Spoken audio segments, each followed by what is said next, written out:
Looks like for now at least, the talks are off. Iran has said that it refuses to go to Islamabad to negotiate with the U.S. because the U.S. has interceded one of its ships in the Persian Gulf. That happened on Sunday. And because of the ongoing threats and belligerent language from President Trump. Meanwhile, the U.S. is also saying that Vice President J.D. Vance, the head of the negotiation team, is staying put in Washington. That's just the latest. It could change any minute now and any hour.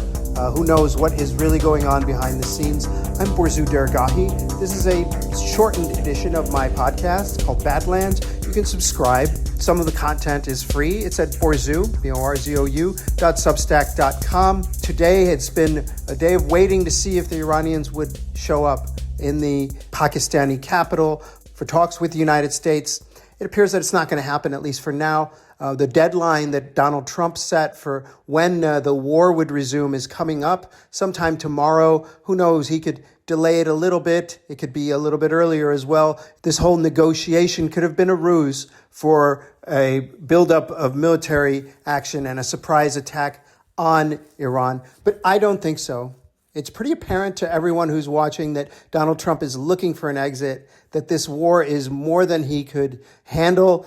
He bit off way more than he could chew. He's super eager, as I've said before, to get on to other stuff. And a lot of reporting has borne that out. He's super focused on rebuilding a ballroom adjacent to the White House. He's planning for the 250th celebration of the United States founding on July 4th of this year, where he's apparently going to have some professional wrestling celebration or contest on the White House lawn. He's focused on playing host to the soccer teams that will be arriving for the World Cup this summer. He's focused also on the big meeting that he's supposed to have with Xi Jinping in China next month. He doesn't want this war to go on, but that doesn't mean that it won't go on. Today I spoke with the Indian news channel NewsX. We talked a little bit about how this is affecting the economy of the Gulf and what role China, if any, is going to have in the negotiations. China today issued a 4-point peace plan. It wasn't really a peace plan. It was way too vague. It was just a 4 principles for a truce between the United States and Iran and an end to the tensions which have disrupted oil flows to China and severely damaged the world economy. I want to move to our second guest, Borzu. He is an Iranian-American journalist and founder of the Badlands newsletter. He's joining us from Paris in France. Borzu, a pleasure to have you on the channel once again. Why might we be seeing this situation here where the UAE are needing this currency swap? In what type of situation are they currently economically, especially as they are quite a wealthy nation, but they have been, of course, affected quite greatly by the war in Iran and the closure of the Strait of Hormuz. What's your analysis of this situation right now? Well, I think the war has been a really big blow for the UAE's business model in general, especially its two principal cities, Dubai and Abu Dhabi, where many multinationals are headquartered for their Middle East operations. It's been attracting all sorts of influencers and glamorous people.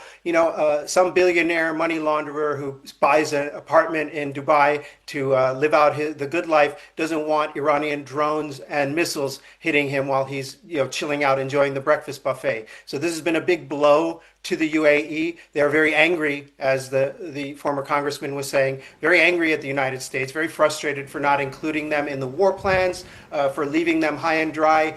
Many of the missile defense systems that were installed in the United Arab Emirates were moved to Israel during the war, and that's really considered a betrayal on the part of the UAE. This is a signal. I don't think that they need the cash necessarily. It's just a signal of their frustration. You had the UAE recently visiting China.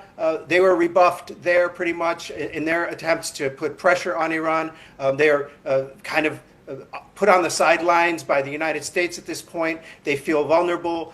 They are basically left high and dry. The Saudis are rejecting them and moving on. The UAE was involved in a lot of very ambitious stuff, and it still is involved. That includes the conflict in Sudan. It includes backing certain armed forces in Ethiopia. That costs a lot of money. They were basically on a roll, and then this war came, and it disrupted many of their plans. They're looking for favors from Washington. They're warning Washington that if they don't get those favors, they will go to China and so on. I don't think that's going to happen, as the former congressman was saying, but it's a signal to the United States that, hey, we're not happy here.